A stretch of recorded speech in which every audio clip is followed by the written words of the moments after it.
Serial killer या नाटकाच्या माध्यमातून हास्य सम्राट ज्यांची संपूर्ण महाराष्ट्रामध्ये ओळख आहे भाऊ कदम हे धुळ्यामध्ये आलेले आहेत. आपण त्यांच्यासोबत या संदर्भात गप्पा करणार आहोत.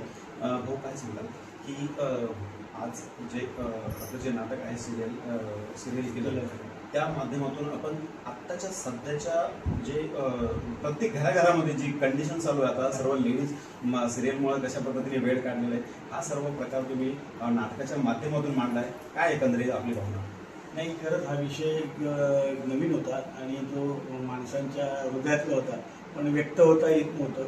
आणि ते केदार आमचे जे आहेत त्यांनी हे नाटक लिहिले आहे, केदार देसाई, आणि निर्मिती प्रणय आमचे प्रोड्युसर. तर यांनी हा विषय माझ्याकडे आणला. मला तो खूप आवडला, कारण आत्ताची म्हणजे बाकीचे प्रेक्षकांचे तर आहे, माझ्या घरात पण तोच प्रॉब्लेम आहे. म्हणजे असं नाही की मी वाचलो त्याच्यापासून, म्हणजे आमच्याकडे पण तेच चालू आहे. त्यामुळे मला हा विषय पोचला पाहिजे लोकांपर्यंत. आणि तो आज धुळ्यात मी रंगदेवता थिएटर्सनी आयोजित केलं होतं हे नाटक, आणि खूप चांगला प्रतिसाद होता, म्हणजे हाऊसफुल प्रतिसाद. आणि लोक टाळ्या डायलॉग्सला रिस्पॉन्स देत होते. तिथून कळत होतं की हे दुःख आहे त्यांचं जे आम्हाला मांडायचं आहे, आणि ते मांडलं, ते सक्सेस झालं. आणि त्यातून काहीतरी घेतील बोल आणि थोडासा विचार करतील की सत्य नाही आहे, आपण खरं कसं आहे ते वागलं पाहिजे. नक्कीच भाऊ, जर या सिरियल आपल्या या नाटकाच्या माध्यमातून आपण हा खूप ज्वलंत विषय हा घराघरातील प्रेक्षकांसमोर मांडलेला आहे. आणखी बहुतेक विषय आहेत आताच्या सध्याच्या नवीन जे यूथ आहेत त्या संदर्भात मोठे मोठे प्रश्न आहेत. या संदर्भात आपण काही विचार केलेले आहेत नाटकाच्या माध्यमातून या जनजागृती संदर्भात? नाही, नक्की. म्हणजे आम्ही ते कामच करतो, सामाजिक जनजागृती नाटक हे करतात. आणि तसे विषय लोकांना कॉमेडीतून जर लोक यायला पाहिजेत. हल्ली बघताय तुम्ही की काही सिरियस विषयाला येत नाही. मग मी जर कॉमेडी करतो मग भाऊची कॉमेडी बघायला येतात, मग चित्रपटही चालत नाही आता.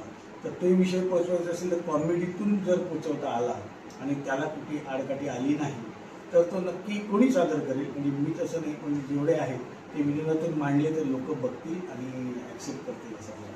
भाऊ, या नाटकाच्या माध्यमातून आपण नीट जी परीक्षा आहे त्याचा देखील आपण प्रश्न मांडलेला आहे. या संदर्भात काय आता सध्या लेटेस्ट तो विषय आहे आणि ज्वलंत विषय आहे, काय एकंदरीत त्याच्याकडे कसं बघतो? नाही, जे झालं ते वाईटच झालं. म्हणजे हे व्हायलाच नाही पाहिजे, कारण खूप विद्यार्थ्यांचे आयुष्य याच्यावर असतात. एवढं मेहनत करून ते येतात, काहींनी आत्महत्या पण केली आहे हा विषय, त्यांचा पेपर फुटल्यामुळे. त्यामुळे इतरचं नुकसान झालं आहे आणि हे होता कामा नाही. त्यामुळे आत्ताच जी ॲक्शन घेतली ती योग्य आहे आणि ती याच्यापुढे असं होणार नाही, हे सगळ्यांना एक चाप बसली असं मला वाटतं. या संदर्भात आपण नवीन जे युथ आहेत त्यांना काय संदेश देऊ का? कुठल्या संदर्भात नीट संदर्भात जे हे आत्महत्या या सर्व गोष्टी घडलेल्या आहेत त्या प्रत्येक विषयांमध्ये अशा गोष्टी यूथमध्ये घडत आहेत. परंतु आपण आत्ताचे यूथ संदर्भात आपण आयडॉल आहात, तुम्ही काय संदेश देऊ का यूथला? मला वाटतं की विद्यार्थ्यांनी एवढी टोकाची भूमिका घेऊ नये की बाबा आता पेपर फुटला तर काहीतरी कारण आहे त्याला, त्यांना शिक्षा झालीच आहे आणि असं प्रत्येक वेळी होणार नाही, एवढं सरकार लक्ष देईलच आणि राहीलच.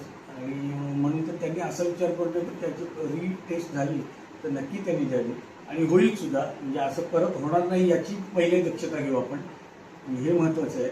आणि याच्यापुढे मला वाटत नाही होणार असं काही, आणि मुलांनी असा विचार करू नका असं एवढंच सांगेन. नक्की जर आपण जर बघितलं तर आताच्या पिढीला भाऊ कदम यांनी महत्त्वाचा संदेश दिलेला आहे. जरी पेपर फुटले किंवा कुठल्याही प्रकारचा ताणतणावाचा झाला तरी कुठल्याही टोकाची भूमिका घेऊ नये असा सल्ला भाऊ कदम यांनी युवकांना दिलेला आहे. भूषण आहे रे, साम टीव्ही न्यूज.